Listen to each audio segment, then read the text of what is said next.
It's time to do my top 20 list of all-time great westerns. Here we go.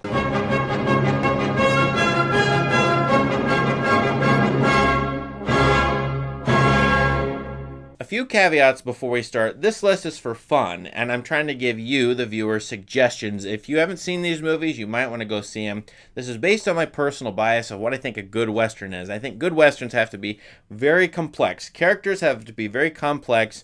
Lots of different motivations and desires. I think the movie has to blend aesthetics, law or legal issues, maybe historical issues, certainly cultural issues, and it has to be a wide-ranging blend that hits all kinds of areas or aspects of life. I'm looking for inherent complexity in a movie that I can, every time I watch a movie, get something new out of it. And you and me can watch it 10 to 20 times and not exhaust what we could see or hear or say about the movie. So I'm not sure if this list is eccentric or not. I think some picks are and some picks definitely aren't, so let's go. Number 20 is from a great director, John Ford. You would expect him to show up on this list. He does a couple times, and this is My Darling Clementine. I've always loved the look of this movie, the crisp black and white. Henry Fonda as Wyatt Earp. I think the scenario is great. This is probably my favorite Wyatt Earp movie if you're going to ask between Tombstone, Wyatt Earp, and 100 others. And so I really appreciate John Ford's thoughtful construction of things. His visual aesthetic is masterful, and I highly recommend this movie if you've never seen it. Number 19, I can't believe I'm putting this up here. This could be a mistake or it's a bold pick, but this is from one of my favorite modern directors. This is Bone Tomahawk. This is an absolutely brutal Western by S. Craig Zahler. I mean, the bad guys, the Indians, are almost alien-like. They're called troglodytes in this. Is that over the top? Maybe, but I gotta tell you, Kurt Russell has a great look in this movie. Matthew Fox is in this. Patrick Wilson is great. They go on a mission to go take things out. This is a gross, brutal, disturbing Western, but I actually really like the sort of naturalistic vibe of it, and I think that's the key for me. I love Kurt Russell, by the way, as well. He's been in a number of Westerns or semi-Westerns that are absolutely great or really fun to watch. Number 18 is a modern Western. Now, here's where people might get mad. What is a Western? Does it have to be set from the 1860s to the 1900s? I don't think so. I think modern Westerns can work, and there's going to be a number of them on this list. That is, those are set in the 20th, maybe the 21st century, as long as they have the location is necessary, it's particular to the American West, whatever that is, from, the United States to Mexico, the whole range. It's hard to define a Western, but at least the setting has to matter. Their story can't be easily transplanted to any other setting or location. The American West, and then it has to have law and order issues, probably law and order issues, probably going to have issues of North American history, U.S.-Mexico relations or interactions, Indians, maybe, and white people and Hispanics, maybe some blend of them are in there. And that's probably going to have some kinds of questions that what is law, who makes right, what is power, what is morality versus the law or legality, ethics versus morality versus legality. There's all kinds of issues like that that usually pop up, as well as sort of political dilemmas, democracy, autocracy, monarchy, individualism, libertarianism. They all sort of get blended up in most or all of these Westerns. And so I think anything can be a Western if it's in the American West, particular location, and it's got some to all of those issues I just named. So number 18 is Hell or High Water, and a wonderful Western where you have outlaws and then the sheriff who's chasing after them, played by Jeff Bridges, who's going to show up in this list a couple of times. Typically you have two movies here, or two plot lines. The outlaws doing their thing, you root for them maybe to try to get away with it, or you understand their point of view, and then the sheriff bringing them to law, or trying to catch them and bring them to law order. That's the kind of thing that's going to show up in this list a couple more times. Number 17, here we have Sergio Leone, but it's not probably the one you think of. I've already done a Good, the Bad, and the Ugly video. Go check that out. I don't like that movie as much as everybody else, and I have my reasons why, but I do like his 1971 Western, Duck, You Sucker, a whole lot. I think this movie works tonally. It stars Rod Steiger. It's got the great James Coburn in it. It's a cool looking movie. Definitely one to check out. Number 16 is one you know. It's by the Coen brothers, who are going to show up here again. It's No Country for Old Men. Interesting movie. It's kind of like a very slow first-person shooter, which the person is trying to evade the shooter in the movie, and the cop or the sheriff is trying to catch the bad guy. Very interesting movie by the Coen brothers. Very sparse. I think this movie might be, in fact, better than the book. That's debatable, but in my opinion, maybe so. Number 15, also by the Coen brothers. I'm not sure where to put these, actually, is True Grit. I really love their version of True Grit. I like it better than the older first version. I think it's sweet. It blends a lot of films from film history, including The Night of the Hunter. And I really love Jeff Bridges in this, and Matt Damon, of course. This is a great, wonderful movie that anybody can watch, probably over the age of 12. Number 14 is a classic American movie, kind of disturbing now in retrospect. It's Howard Hawks' Red River. One reason this movie is great, it's got John Wayne in it, is the cattle drive. Amazing, immense scenery with the cattle drive in this.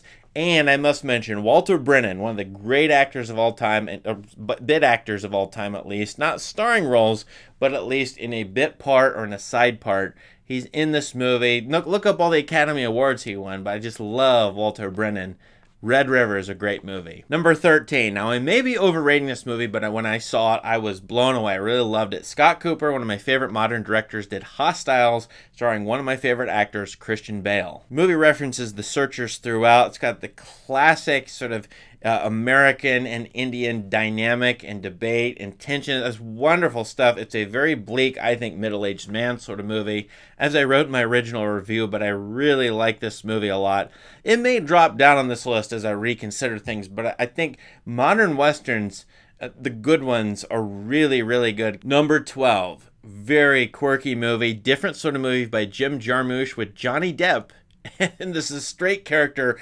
A number of cameos in this. It's Dead Man. I love Dead Man. I think it's a response, reworking to the classic Dances with Wolves, which came out about 5 years before it. It's got Jim Jarmusch's odd style, wonderful black and white cinematography, great score, great cameos. Robert Mitchum shows up, amazing. And there's so many amazing things about this movie. I watched it twice in a week.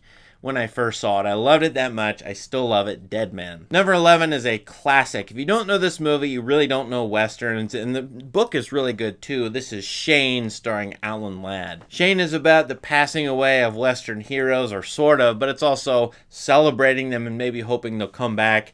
Shane, of course, is alluded to in a number of movies, such as Logan, the pretty good X-Men movie with Wolverine. I just love Shane. I think everybody does. Classic movie. Now, number 10 is in the top 2 or 3 for a lot of critics, a lot of people throughout movie history. I think it's quite good. It's just never sunk into the depths of my soul, but it's a very subtle movie that rewards rewatching. It's John Ford's The Searchers, starring John Wayne as a really horrible, terrible person who's out to hunt for his niece, who's been kidnapped by Indians a long time ago, and he's still on the hunt for her. There's a number of racial dynamics, political dynamics, everything is in this movie. But it's absolutely beautiful on the big screen. Watch this on the biggest screen possible in the best projection style you can. Number 9, I said he was going to show up. He is showing up again. Tommy Lee Jones as a director, also starring in this movie, not heard of much. It's The Homesman, probably the bleakest movie on this list. Also interesting because most of these movies have characters going out west, like in Dead Man, for example, or The Searchers going out west. Here you have characters going back east.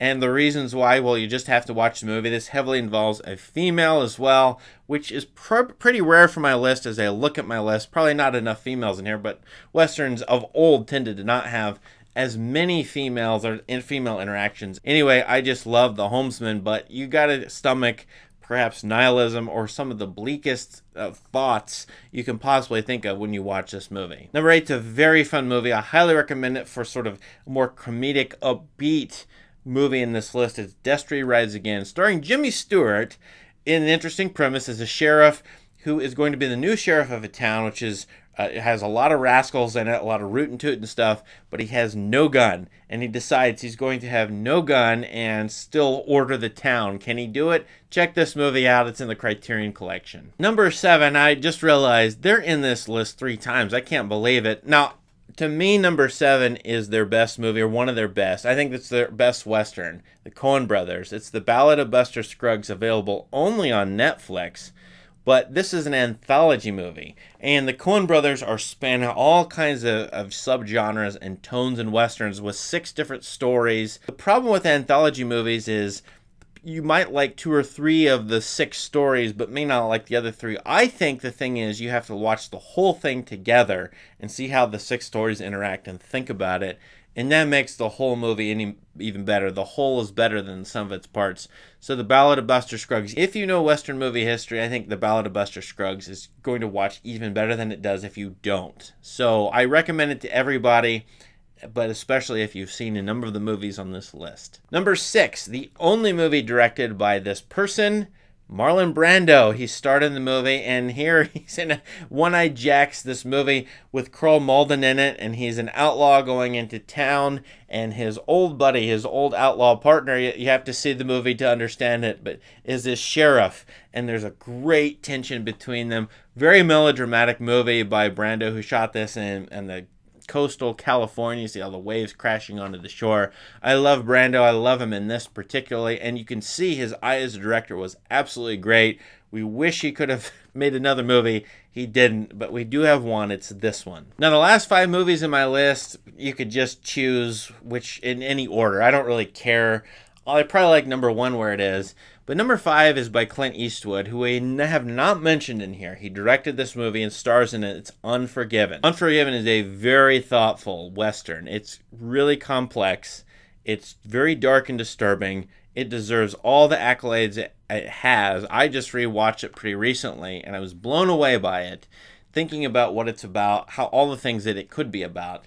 I highly recommend this movie, watching it every 5 years. It's a very, very good movie.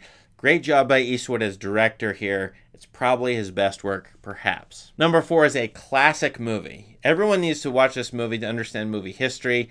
It's the movie that Orson Welles watched dozens of times before he made Citizen Kane. It's John Ford's Stagecoach, starring John Wayne, though not in the top billed role. But here he is breaking out as a star. This is an ensemble movie with a number of Western characters, typical archetypal characters, and all kinds of archetypal groups, archetypal setting. I think if you're teaching a Western class, you probably have to use Stagecoach from pretty early to show what the early 20th century thought the Westerns were, all the different tropes, so that then you can develop them in a class. This is a great, great Western, just in terms of filmmaking at least. Troubling probably for its political and cultural depictions, and yet still remains a classic probably everyone has to watch because of its influence on everything in this list. Number 3 could easily be number 1. This is John Huston's, probably his best movie. Humphrey Bogart's best movie, maybe. The Treasure of the Sierra Madre, an absolute classic, one of the best about greed, lust, searches for gold, which of course is a classic American problem because all of the gold rushes, silver rushes, oil rushes, uranium rushes, and so all the rushes. And so this movie is sort of about that. It is a more modern Western set in the early to mid 20th century, but I think everything in this movie is fantastic, and this is easily rewatchable, very complex. Number 2, one of my favorite movies from recent years, the last 20 years, is Tommy Lee Jones again, and it's The Three Burials of Melquiades Estrada. This is a fantastic modern Western, in my opinion. 4 fully fleshed out characters here, 2 women in it, probably the best Western in this whole entire list in its depiction of female characters, in my opinion. Also, male friendship, issues of justice and injustice. It's got a journey in it, dreams and delusions of what people think is real and what is not real, which comes up in Treasure of Sierra Madre. I absolutely love Three Burials. I think it's a terribly underrated movie and deserves to be watched and studied. Before I go into my number 1, I do want to say I think some of the best Westerns ever were on TV. You've got the Lonesome Dove miniseries starring Robert Duvall and Tommy Lee Jones, which is worth seeking out. It's a little bit older now, over 30 years old, but it's worth getting. But I think maybe the best TV show ever, maybe the best written TV show, and the best fully constructed characters, each of whom speak differently, which is kind of a miracle, and screenwriters need to learn to do that better, is Deadwood. Now, Deadwood has routinely been named one of the top TV shows ever in a couple lists. It is number 1. It was a show that never really got finished, but that still is okay. I'm fully satisfied with what it ended up being. And so I'd say if you like the stuff on this list and my criteria for what a good movie is, check out Deadwood if you can stomach the language and some of the depictions in it. But yeah, I think this is one of the best shows ever which makes it really, really, really good. Okay, we've made it to number 1. Now, what could be up here? It's not good and the bad and the ugly, as I've told you earlier in the video. But it is Sergio Leone, and this movie is a movie lover's movie. It's a movies movie. Once Upon a Time in the West. Fitting that the number 1 movie here is about sort of the West as a story or a myth instead of as the actual real history, which of course Western movies comment on their Westernness, how much they are invented. See, for example, The Man Who Shot Liberty Valance. But this movie, Once Upon a Time in the West, an absolutely great movie with absolutely great characters. I just love this movie to death for the way that Sergio Leone made it. All the water rights problems in it. The bad guy in this is Henry Fonda playing against type. Charles Bronson, Claudia Cardinale, and Jason Robards is so good in this movie. The look of him is fantastic. In fact, Leone's probably at his best with human faces in this movie, which means this is one of the best movies ever, as movies are about humans and human faces. And this movie highlights them so well in unusual, interesting faces in sort of weird, obviously hot and sweaty settings. I think this movie is as good as any movie ever. It's definitely in my top 100 list.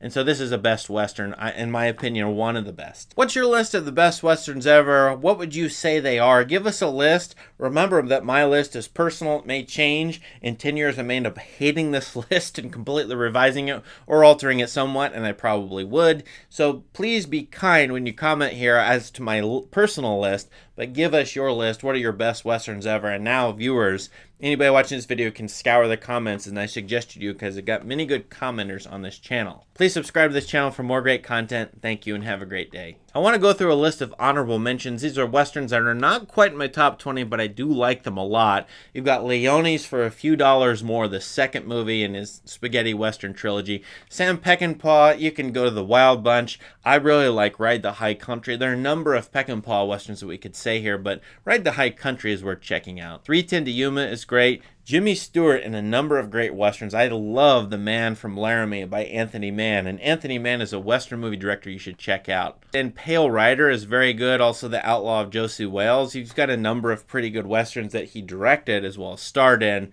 I really like Robert Altman's Buffalo Bill and the Indians. And then, of course, you've got a bunch of John Wayne movies like Rio Grande, Rio Bravo, Fort Apache. As far as more modern Westerns from the last 30 years, Tombstone, you got Dances with Wolves. I don't care for that one as much. The Alamo, Appaloosa, Open Range. There's a whole bunch of them. The Assassination of Jesse James by the coward John Ford. The list is endless. If you like Westerns, they made tens of thousands of them in movie history. So go find the best ones, because the top 2 to 3% of Westerns are among the top 2 to 3% of movies ever made.